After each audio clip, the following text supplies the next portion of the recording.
The encounter in the streets. The city of Kalor was a place where hope went to die, its streets filled with smoke and the cries of traitors, beggars, and forgotten souls. Marcus had seen many cities in his travels across the galaxy, but there was something different about Kalor. The wealthiest lived in shining towers above while the poor rotted in the alleys below. Unseen and unwanted, Marcus had learned to keep his head down when walking through these places. But on this day his steps slowed when he noticed a small figure huddled near the market wall. It was an alien woman, her face hidden beneath a hood so filthy it looked as though it had never been washed. Her robes were torn, her hands thin and trembling as she stretched them out for scraps. The crowd ignored her. Merchants shouted about wares, buyers haggled over prices, and guards pushed people aside as if they were trash. No one saw her, or perhaps no one cared, but Marcus stopped. He could not walk past. She lifted her hand toward him in silence, her body shaking as though she had not eaten for days. Marcus was a trader, not rich by any means, but he had enough to buy himself a meal and perhaps something more. Without thinking too long, he reached into his pack and pulled out a small loaf of bread he had bought earlier. He bent down and placed it in her hand. Her fingers brushed his as she clutched the bread tightly, and for a moment he thought he saw a flicker of something in her eyes beneath the hood. The crowd did not notice, but Marcus felt something change in that instant. He tried to walk away, but her quiet voice stopped him. It was soft, almost broken, yet it carried a strange grace. "Thank you," she whispered, as though those words cost her more strength than begging ever had. Marcus turned back, surprised that she spoke his language so clearly. He smiled awkwardly and told her it was nothing, but the way she stared at him through the shadow of her hood made him uneasy, as though she was studying him with a depth no beggar should have. He sat near her, ignoring the odd looks from others passing by. He asked her how long she had been on the streets. She did not answer, only tore a piece of bread and ate it slowly, savoring every bite. Her silence spoke louder than words, telling him of long hunger and loneliness. Marcus sighed and pulled out a flask of water, offering it to her. Again their hands touched, and again that flicker of strange energy passed between them. As she drank, Marcus noticed that her hands were not like those of a common beggar. They were elegant despite their thinness, her nails clean even though her robes were filthy. Her posture too, though bent in weakness, carried a certain dignity that no dirt could erase. He found himself wondering who she really was, but he kept the thought to himself. The sky above the city darkened as night began to fall. The market grew quieter, and the guards started clearing the streets. Marcus knew that leaving her here would mean danger, for thieves and cruel gangs prowled after dark. He told her he had a small room nearby, nothing much but safe enough for the night. To his surprise, she hesitated. Her head turned slightly as if she was listening to voices in the air that no one else could hear. For a long moment she seemed ready to refuse him, but then she stood slowly, leaning on the wall for support, and nodded. Marcus guided her through the twisting alleys toward his lodging. The shadows pressed in, the noises of the city fading behind them. He felt the strange weight of her presence beside him, as though she was more than what she appeared. When they reached the door, she stopped and looked at him again. For the first time, the hood slipped just enough for him to see the edge of her face.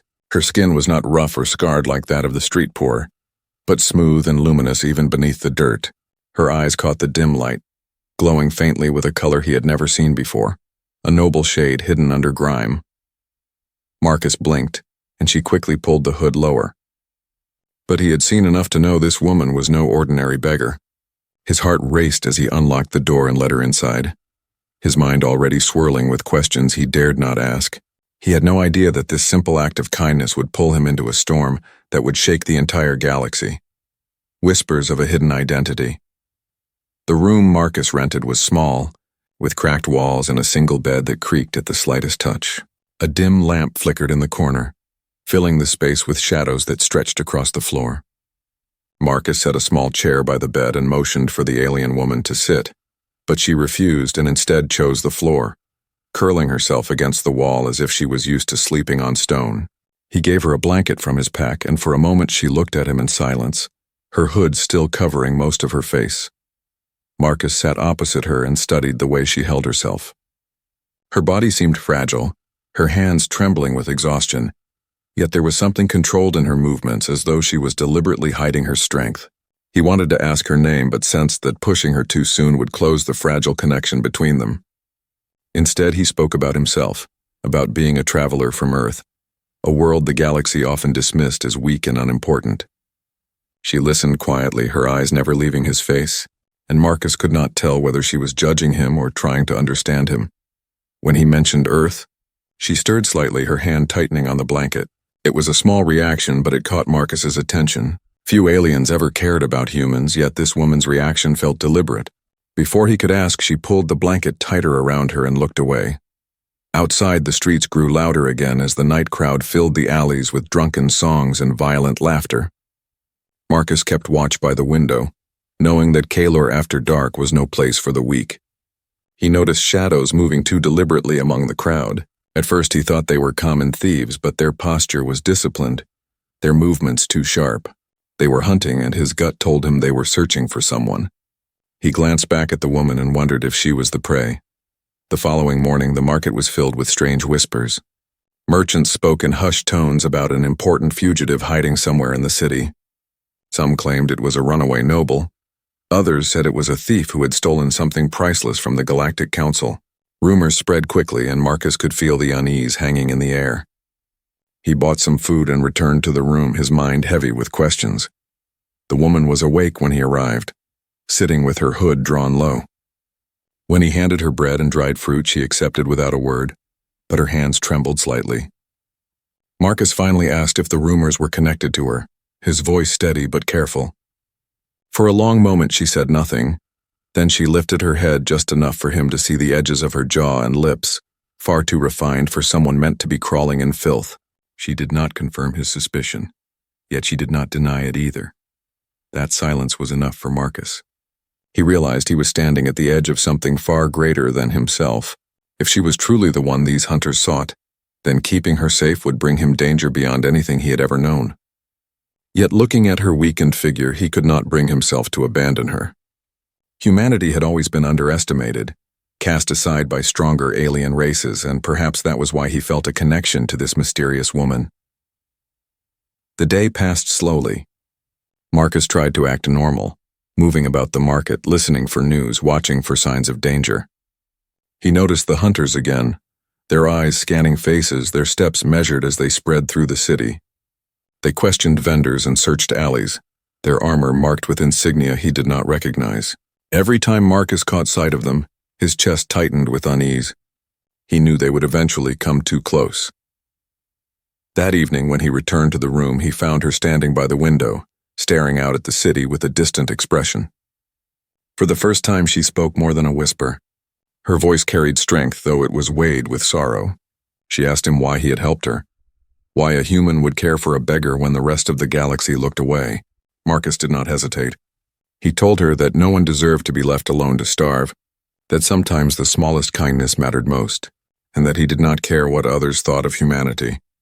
For the first time, she lowered her hood slightly, revealing a fraction of her face. The sight took Marcus's breath away. Her features were noble, her eyes deep and bright even under the weight of exhaustion. She quickly pulled the hood back into place, but Marcus had already seen enough to confirm what his heart suspected. She was no beggar. She carried herself like someone born to command, someone hiding a truth far greater than her appearance. Before he could speak, a loud knock shook the door, followed by the heavy sound of boots in the hallway. The hunters had come. The chastened revelation. The knock on the door was not the polite sound of a visitor, but the heavy strike of soldiers demanding entry, and Marcus felt his body stiffen as the alien woman pressed herself against the wall, her hood pulled low as if she could vanish into the shadows. The pounding came again, followed by a commanding voice ordering the door to be opened in the name of the council. Marcus's mind raced because he knew opening that door would hand her over to men who would not treat her with mercy, yet refusing could cost him his life. He glanced at her and she gave the smallest shake of her head, urging him not to betray her presence. Without another thought, Marcus grabbed her arm and pulled her toward the narrow window at the back of the room. The wood around the window frame was cracked from years of neglect, and with a hard shove he broke it loose enough to squeeze through. The soldiers outside shouted again, but Marcus ignored them as he lifted the woman carefully through the gap, before climbing out himself into the cold night air. Behind them, the door splintered as the hunters forced their way inside only to find the room empty. They stumbled into the maze of Kalor's alleys, the city alive with voices and flickering lights while shadows seemed to stretch into endless corridors. Marcus led her through twisting paths he had learned during his stays here, moving quickly, while trying to blend into the noise of the crowd. The hunters spread out behind them, their boots striking the stones like drums of war, and every shout of search echoed through the narrow streets.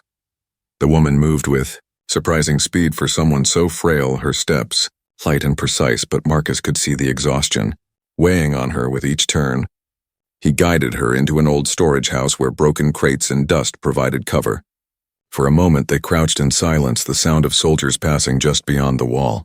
Marcus pressed a finger to his lips, urging quiet, though his own heartbeat thundered in his ears. When the danger passed, she leaned against a crate, her hood slipping as she struggled to breathe. The fabric tore slightly, and in that moment her face was revealed fully for the first time. Marcus froze at the sight, because what stared back at him was not the face of a beggar, but that of a woman marked by grace and lineage. Her skin was pale with a faint shimmer that seemed almost luminous even under grime, and her eyes glowed with a noble fire, the color of rare gemstones shifting between silver and blue. Marcus whispered in disbelief, asking who she truly was. She did not answer at once, her gaze fixed on the broken boards of the floor, but finally she spoke, her voice steady, though heavy with sorrow.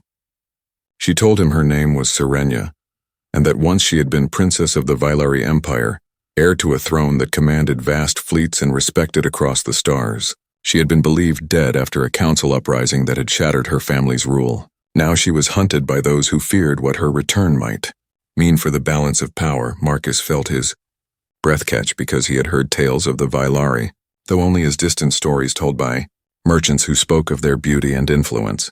He could hardly believe that the woman sitting before him in torn robes was the same blood once destined to lead one of the galaxy's most respected dynasties. Yet the fire in her eyes and the weight in her voice left no doubt. Serenia admitted that the council's betrayal had been swift and merciless, and she had escaped only with the help of loyal guards who had since died to protect her. She had wandered in disguise, hoping to gather strength, but every world she touched was filled with council spies. When Marcus had offered kindness, she had been certain he would abandon her the moment danger came, yet his courage had proven otherwise. Before Marcus could reply, the sound of boots returned closer, this time as if the hunters had tracked their path exactly. Serenia lifted her chin, her noble aura undeniable now that her hood no longer concealed her. She looked at Marcus with calm determination and told him that if he wished to walk away now, she would not hold it against him, because protecting her meant standing against the most powerful forces in the galaxy. Marcus surprised himself with his answer.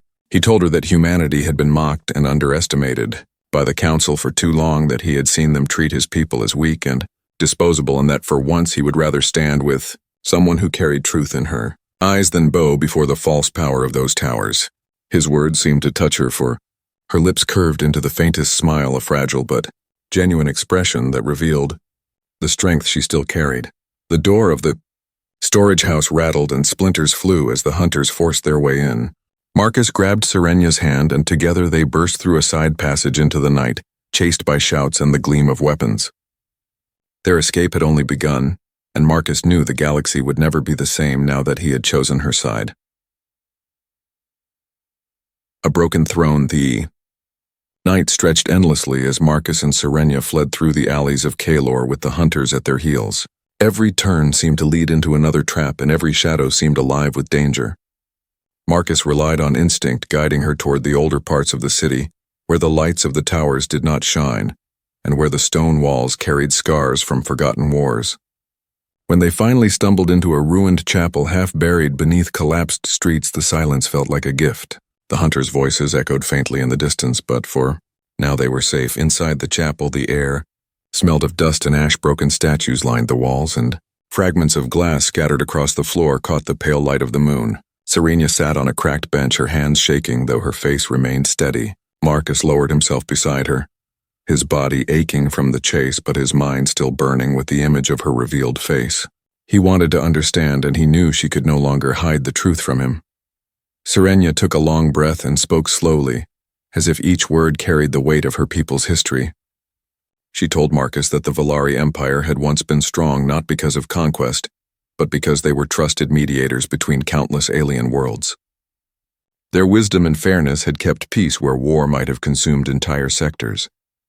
But power is a flame that draws the greedy, and the Galactic Council had grown resentful of the influence the Valari carried.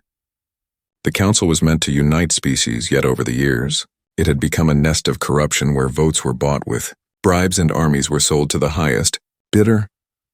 Her voice did not tremble, though her eyes carried grief as she spoke of the night her throne was stolen.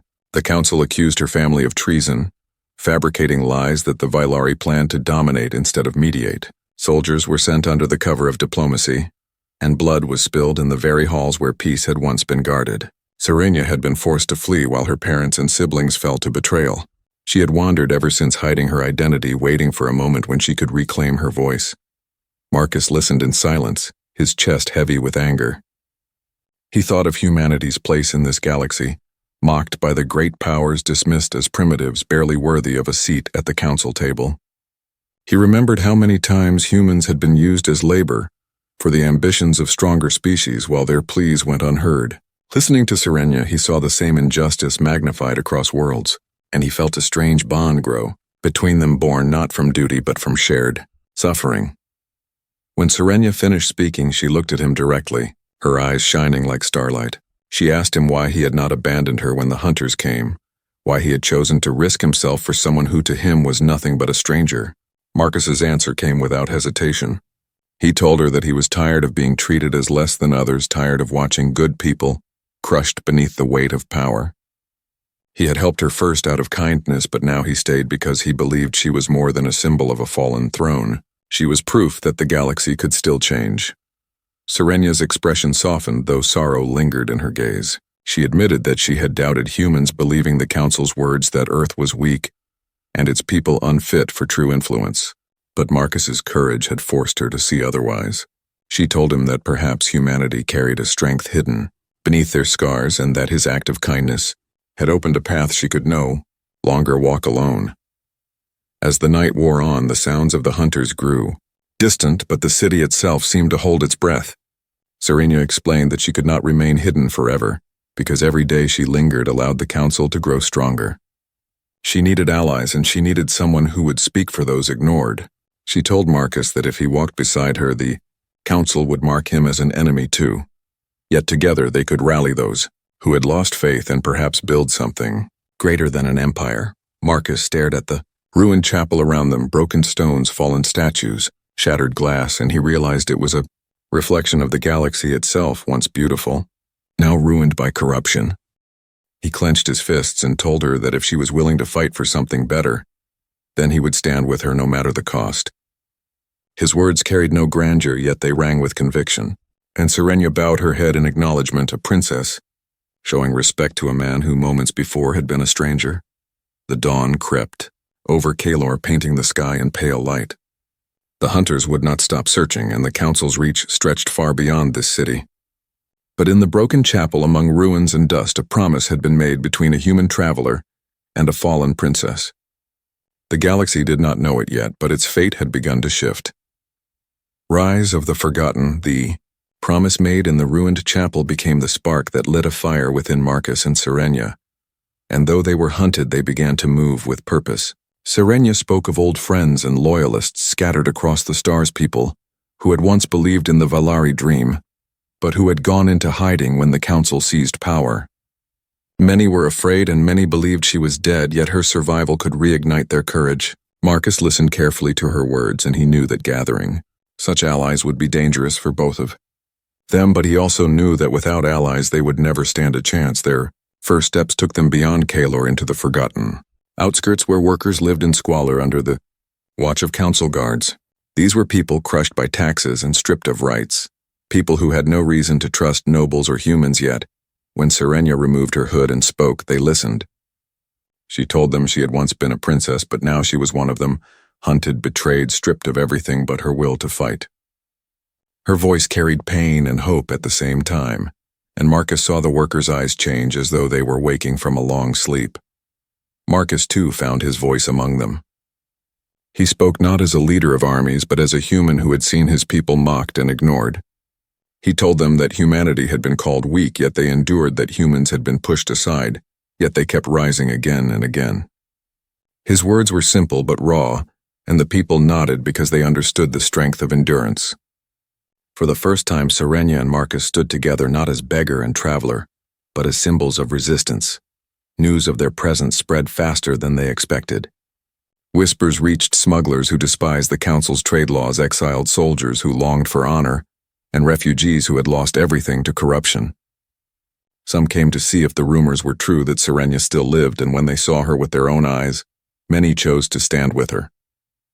Each new supporter brought skills and resources, but more importantly, each one carried the story further across the stars. The council soon took notice. Their propaganda machines called Serenia a pretender and Marcus a criminal stirring rebellion against peace. But the people who had heard Serenia speak did not believe the lies. Instead, the council's threats only fueled anger and gave her cause greater strength.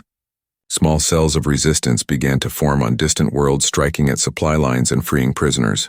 Marcus watched it grow with awe and fear because he understood the cost of rebellion, yet he also saw that the galaxy was ready for change. Amid this rising movement, Serenia revealed more of herself. She was not just a symbol of a lost throne, but a woman shaped by grief and fire.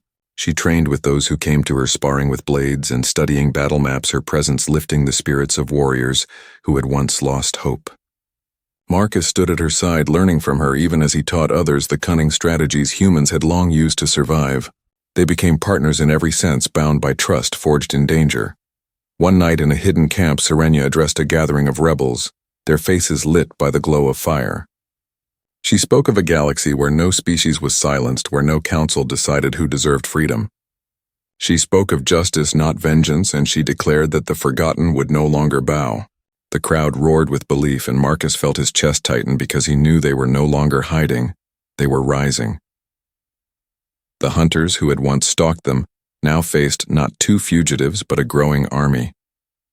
Each skirmish turned into a victory that spread across systems, and though they lacked the resources of the council, they carried something more powerful, the fire of the oppressed united at last. Marcus could see the fear in the eyes of their enemies because even the mightiest weapons cannot crush a spirit once awakened.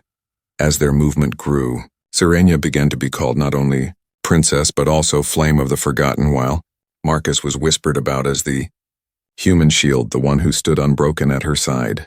Neither title mattered to them, yet both knew the meaning behind them. They had become more than survivors. They had become leaders of something the galaxy could no longer ignore. War for the galaxy, the spark of rebellion had grown into a blaze that no world could ignore, and the Galactic Council now moved, with all its power, to crush Serenia and those who stood with her. Fleets of warships filled the skies above border systems, their banners carrying the weight of authority. But beneath those banners hid greed and fear. Serenia's name was now spoken across countless planets in whispers of hope and defiance, and Marcus found himself at the center of something far larger than he had ever imagined. The first battles were desperate strikes, fought in the shadows of forgotten moons. Serenia and Marcus led groups of fighters through abandoned mines and ruined stations, striking at supply lines that fed the council fleets. Every victory, however small, carried weight, because it showed the oppressed that the council could bleed. Marcus fought not as a soldier trained in academies, but as a human survivor relying on instinct and cunning. He used traps, diversions, and raw courage, turning battles that should have been losses into stunning escapes. The rebels began to look at him not just as Serenia's protector, but as a leader in his own right. As the war spread, Serenia revealed her true presence to larger crowds. She no longer hid her face behind a hood, but stood before thousands, her eyes shining with unyielding fire. She spoke of betrayal, but also of forgiveness. She spoke of a galaxy that could be reborn if enough people dared to believe. Her speeches ignited worlds, and her image carried across the stars, even to places Marcus thought would never rise. The council declared her dangerous and sent entire fleets to destroy her. Yet every system that fell into rebellion became a shield around her cause. Humanity, too, began to awaken. For generations, they had been ignored, treated as nothing more than pawns in council games. But now they saw one of their own standing beside a princess, and together defying powers that had mocked them. Ships crewed by humans left Earth and its colonies not in search of wealth but in search of dignity. They fought with ferocity that shocked allies and terrified enemies. Soldiers who had once called humans weak now whispered of their resilience and their relentless courage in the face of overwhelming fire. The battles grew larger and bloodier. Marcus stood on the bridge of stolen ships, giving orders to captains who trusted his instincts more than their charts. He studied the council's strategies and twisted them against their masters. Serenia guided him, always her presence steady even when death loomed close. They lost friends with every clash, comrades falling to keep the flame alive, and each loss weighed heavily on them. But grief only strengthened their resolve because they knew freedom had never been won without sacrifice. On the world of Thalorus, a decisive battle shook the stars. The council sent 3 fleets to crush the rebellion once and for all. Serenia's forces were outnumbered, but Marcus devised a plan that turned the enemy's arrogance against them. He lured 2 fleets into an asteroid belt, where hidden mines and ambushes tore through their ships. The 3rd fleet pursued what they believed was a retreating enemy, only to be surrounded when human warships emerged from hyperspace behind them. The victory was complete, and the legend of Serenia and Marcus spread farther than ever before. Still, the war was not without cost. Serenia's loyalists buried hundreds on Thalorus, and their cries filled the air with sorrow. Marcus stood among them, his hands clenched, knowing he had ordered men and women into death, yet also knowing their sacrifice had carved a path forward. Serenia placed her hand on his shoulder and told him that leadership was not about sparing lives, but about giving meaning to the ones lost. Her words steadied him, though his heart carried the weight of every name. The council grew desperate. Their propaganda crumbled, their fleets weakened, and their authority shaken. They branded Serenia as a usurper, and Marcus as a war criminal, but the more they shouted, the more hollow their power seemed. Even among their ranks, whispers began to spread of defections and doubts. Generals who had once sworn loyalty began to question orders, and governors on distant worlds refused to send resources. The rebellion had become something greater than armies. It had become an idea, and ideas cannot be killed with fleets.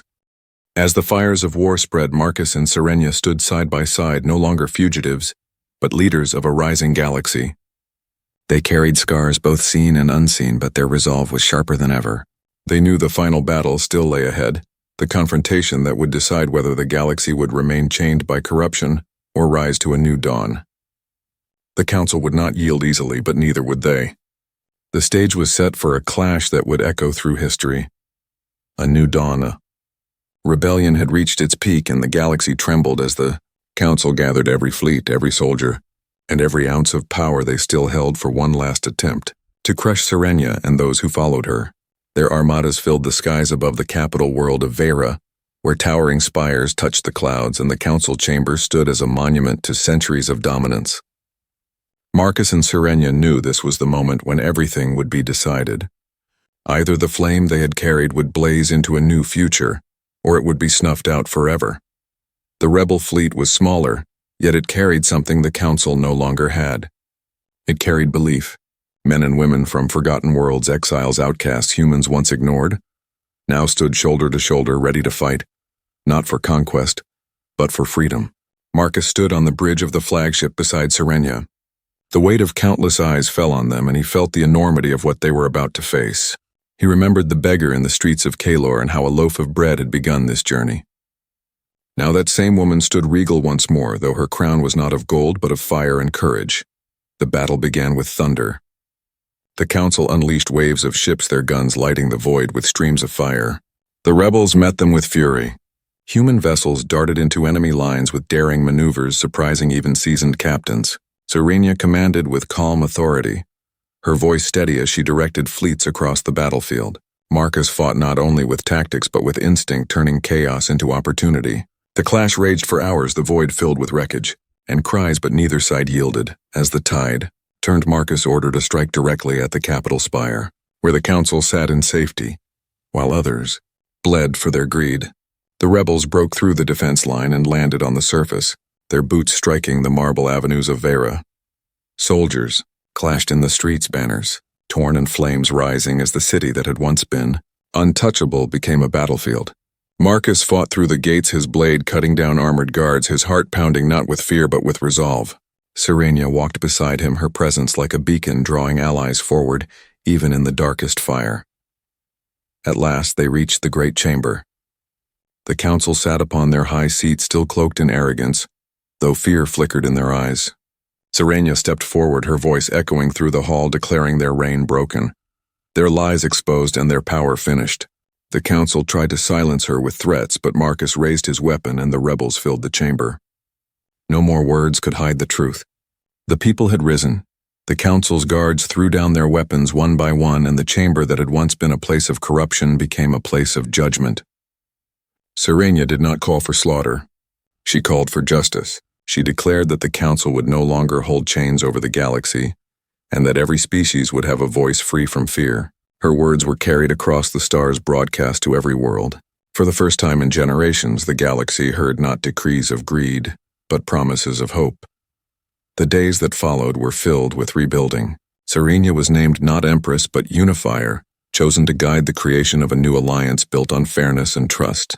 Marcus refused titles, though his name spread across every system, as the human who had stood at her side through every trial. Serenia asked him to remain with her as advisor and protector, and though he longed for the quiet life, he knew his journey was not yet done. Together they worked to mend the wounds of war, to turn rebels into citizens, and to give dignity back to the forgotten. On a quiet evening, Serenia stood on the balcony of the rebuilt council, all the stars stretching endlessly beyond. Marcus joined her, and for a long time they said nothing, each remembering the path that had brought them here. She told him softly that when he had offered her bread in the street, she had been ready to let go of life, but his kindness had given her the strength to keep walking. Marcus replied that when she revealed who she was, he had thought the galaxy would crush them, but instead her courage had lifted him higher than he had ever believed possible. The galaxy would remember Serenia as the princess who became a unifier, and Marcus as the human who refused to look away. Yet the truth was simpler. It began with one act of compassion, and it ended with a galaxy forever changed. The forgotten were no longer silent, the council was no longer corrupt, the stars themselves seemed brighter. And in the hearts of billions, the story was told of a beggar who became a beacon, and a man who chose kindness over indifference. A new dawn. Galaxy had reached its breaking point, and all across the stars the name of Serenia spread like a rising flame, carried on the voices of those who had once been silent and broken. The council in its desperation gathered its fleets at Vera, the world of towering spires and endless halls of marble, where power had ruled unchecked for generations. To them, this was to be the last stand where they would remind the galaxy who held the chains, but to Marcus and Serenia, it was the place where the chains would finally shatter. The rebel armada arrived, smaller in number yet greater in spirit, for within their ranks marched the forgotten, the exiles, the workers, and the humans who had been mocked and underestimated for so long. Marcus stood at the command deck, his gaze locked on the endless lights of the enemy fleet. He remembered the filthy streets of Kalor, the beggar with her hood, and the choice that had changed everything. Now that same beggar stood beside him, revealed as Serenia, her eyes burning with a light that no darkness could dim. The clash began with fire across the heavens, ships colliding in storms of metal, and flame voices shouting across the comms as the rebels fought with every ounce of strength. Human ships dove fearlessly into enemy lines, using speed and cunning that left the council reeling, while Serenia directed movements with a calm voice that carried through chaos like a guiding star. Marcus turned each moment of danger into opportunity, weaving traps and counterattacks until the enemy found themselves tangled in their own arrogance. The battle raged for what felt like eternity, until Marcus led a strike toward the heart of Vera. Rebel. Boots thundered on the marble. Streets as the once untouchable capital fell into chaos. Smoke curled between spires, banners of the council burned in the wind, and the cries of the oppressed rose louder than the orders of soldiers. At the gates of the great chamber, Marcus fought through the last defenders, his blade heavy but his spirit unbroken, while Serenia strode beside him, every step regal yet fierce. When the doors opened, the council sat trembling upon their high seats, their voices still laced with pride, though their faces betrayed fear. Serenia's words filled the hall, declaring the end of their reign and the dawn of something greater. The chamber, once filled with corruption, became filled with truth, as guards lowered their weapons and worlds beyond watched through every broadcast channel. The galaxy saw the council broken not by conquest, but by the unity of those they had scorned. Serenia did not call for vengeance, she called for justice. She spoke of voices long ignored and rights long denied, promising a new alliance where no species would be silenced again. Her words carried across the stars, and in that moment, Hope replaced fear in the hearts of billions. The council fell and the people rose. In the days that followed, the galaxy began to heal. Serenia was named the Unifier, not an empress, but a leader chosen to guide rather than to rule. Marcus stood at her side, refusing crowns or titles, though all knew his name. Together they rebuilt broken worlds and gave the forgotten their place in the light. One evening, as the stars stretched endless above, Serenia and Marcus stood on the balcony of the new hall. She told him quietly that when he had given her bread in the streets, he had given her back her will to live. Marcus answered that when she revealed who she was, he thought the galaxy would crush them both, but instead her courage had lifted him higher than he had ever dreamed. They looked at the stars, knowing that history would remember them not as rulers or warriors, but as two souls who chose kindness, and in doing so changed the fate of the galaxy forever. The end.